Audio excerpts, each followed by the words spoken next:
Imagine só desejar muito uma gestação e ter problemas ao longo dela. Enfrentar uma gravidez de risco não é fácil, né, Rô? Não, Mari. São 9 meses de muita angústia que precisam de um pré-natal diferenciado. Isso aconteceu com a Pamela Godoy, mãe do João Pedro, de 1 ano e 1 mês.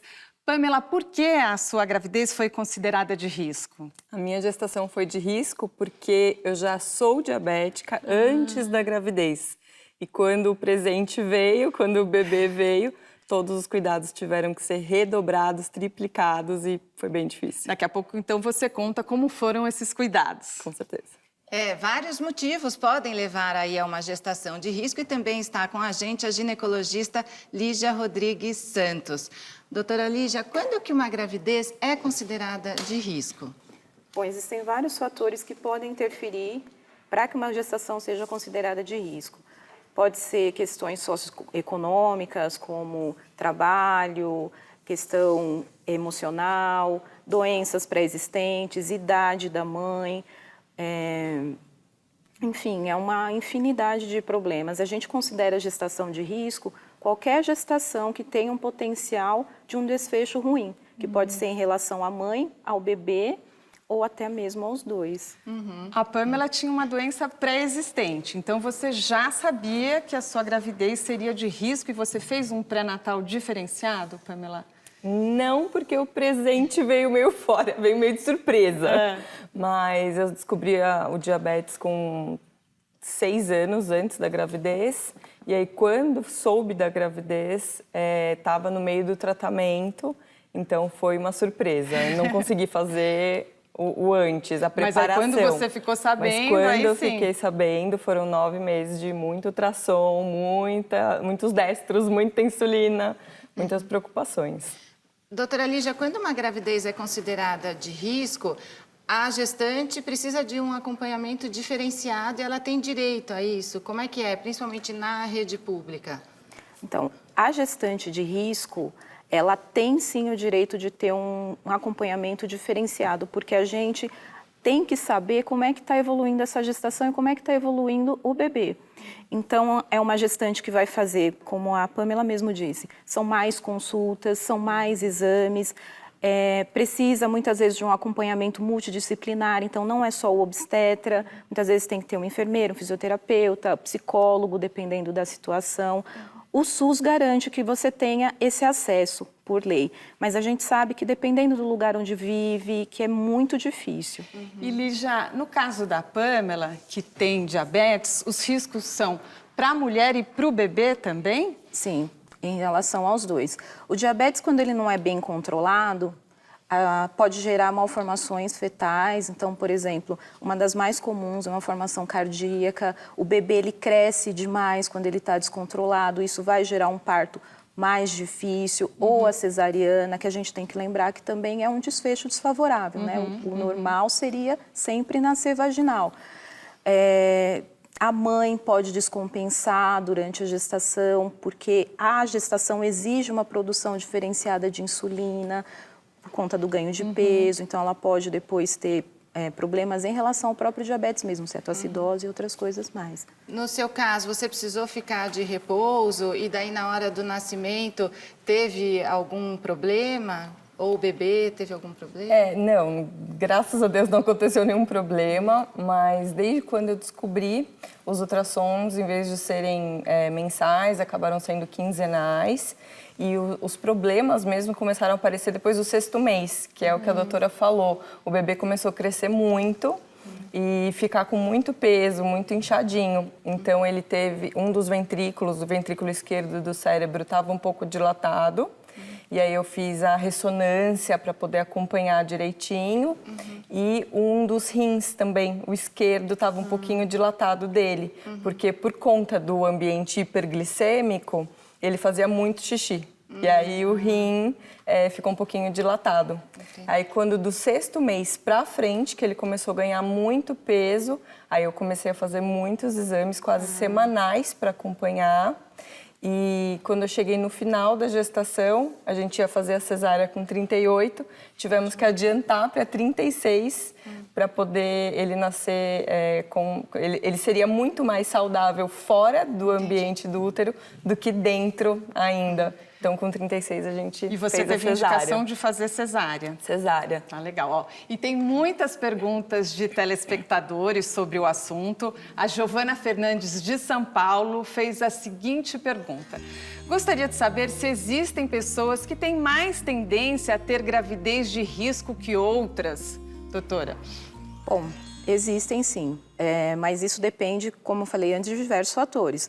Então, pessoas que têm um nível socioeconômico baixo podem ter mais gestação de risco, pessoas que já têm doenças pré-existentes, mulheres mais velhas ou mulheres muito jovens, a questão do peso, então quem tem muito baixo peso ou quem é obesa, são alguns dos fatores que ajudam na gestação ser de risco.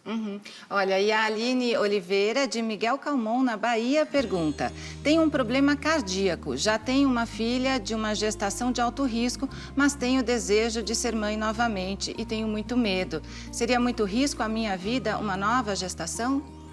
Sim, né? A gente não conhece o caso, então precisa conversar com o obstetra, com o ginecologista para ver como que é. Mas uma vez que eu já tenho um problema pré-existente, sim, eu posso ter novamente a gestação de risco. Então, no próximo bloco, eu vou querer saber quando que está indo tudo bem numa gestação e no meio do caminho se ela pode se tornar uma gestação de risco, tá bom? O nosso papo continua daqui a pouco, fique com a gente.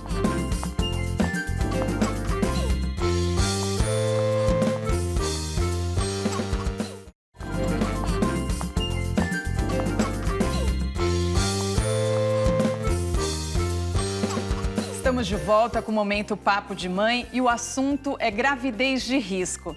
E a gente recebe agora a fisioterapeuta Cláudia Dutkiewicz. Cláudia, a gente sabe que muitas dessas mulheres precisam ficar de repouso.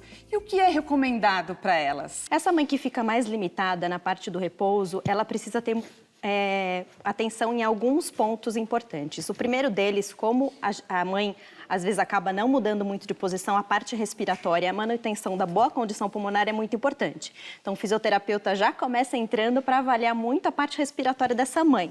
Como ela acaba ficando mais limitada, ela acaba se mexendo pouco. Isso pode ocasionar algumas dores musculoesqueléticas, as posturas ruins, dores na coluna. Então, o fisioterapeuta também entra nessa parte de algumas mobilizações e ensina corretamente como que essa mãe deve se movimentar na cama.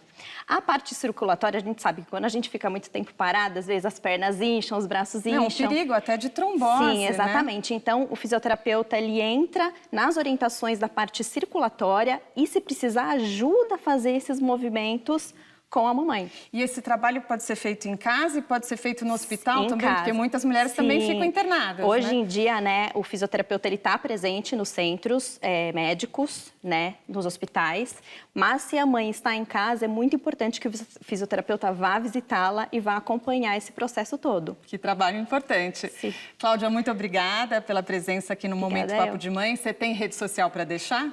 Minha rede social, o Instagram, pode ser? Pode. É Clau_pós-parto. Muito obrigada.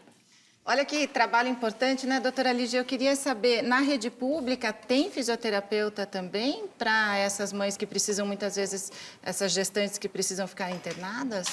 Bom, em teoria, sim, né? A gestante de risco, ela tem prioridade na lista, então ela vai para avaliação de fisioterapia, tanto ambulatorial quanto em hospitais. E você chegou a ficar de repouso, Pamela? No final da gestação, sim. Quando eu entrei no 7º mês, aí eu já peguei a licença, fui afastada. Não precisei ficar só na cama, mas me abster da maioria das atividades. E o João Pedro nasceu grande? Nasceu grande, Nasceu é com grande quantos até quilos, hoje. é?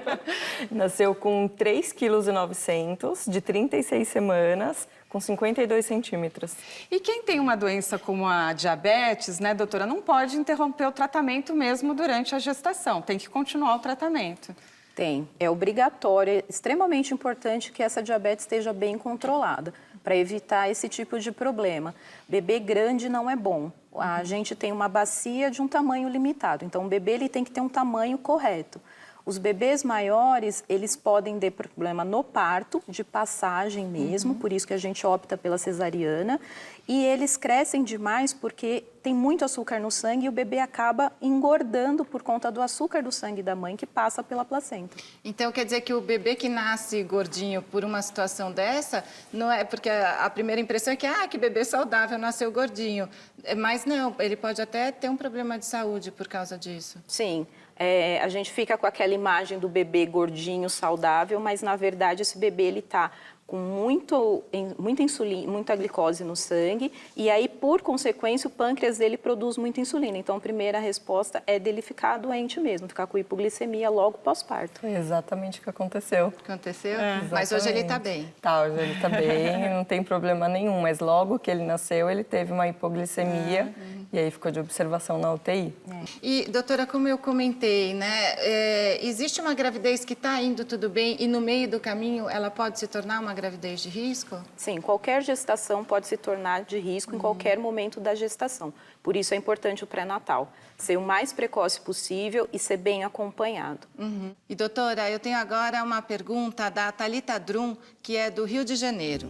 Ela diz o seguinte, olha, todo obstetra, ao meu ver, deveria estar preparado e especializado para gestações de alto risco, que já começam assim ou que no decorrer da gestação se transformam em alto risco.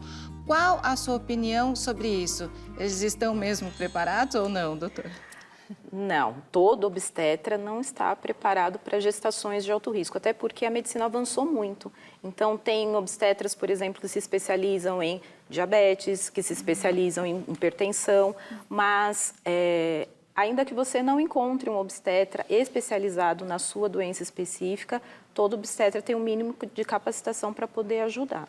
Doutora, a gente ouve muito, né, durante a gestação, da diminuição do líquido amniótico e também descolamento da placenta. Esses são considerados pontos que também determinam uma gravidez de risco? Sim, o líquido amniótico tem que estar num nível adequado durante toda a gestação. E a conduta vai variar de acordo com a idade gestacional mesmo da criança. E a placenta também. Então, a placenta descolar é um evento muito sério. Gente, muito obrigada por terem vindo. Doutora Lígia, Obrigada. foram ótimas as suas explicações. Quer deixar contato, rede social? Eu gostaria de deixar o meu Facebook, doutora Lígia Rodrigues Gineco, e o meu Instagram, que é @LígiaRodSantos, com demudo. Obrigada. Tá ótimo, obrigada. E a Pamela, então, que bom que deu tudo certo, que o João Pedro está aí. Com quantos anos ele está mesmo? 1 ano e 1 mês. Que bonitinho. E você pensa em ter outro filho ou fica com medo? Eu até gostaria, mas acho que não. Não vou arriscar de novo. Realmente, no fim, foi bem doído, assim, no final da gestação. Então, melhor não. Você quer deixar a rede social também? Sim, quem quiser ver a foto do João Pedro, né? É Pamela S. Godoy, Instagram, @Pamela S. Godoy. Muito obrigada pela presença de vocês. Obrigada. O Momento Papo de Mãe fica por aqui. Hoje a gente falou sobre gravidez de risco e a importância de um pré-natal diferenciado para a saúde da mãe e do bebê. Até a próxima!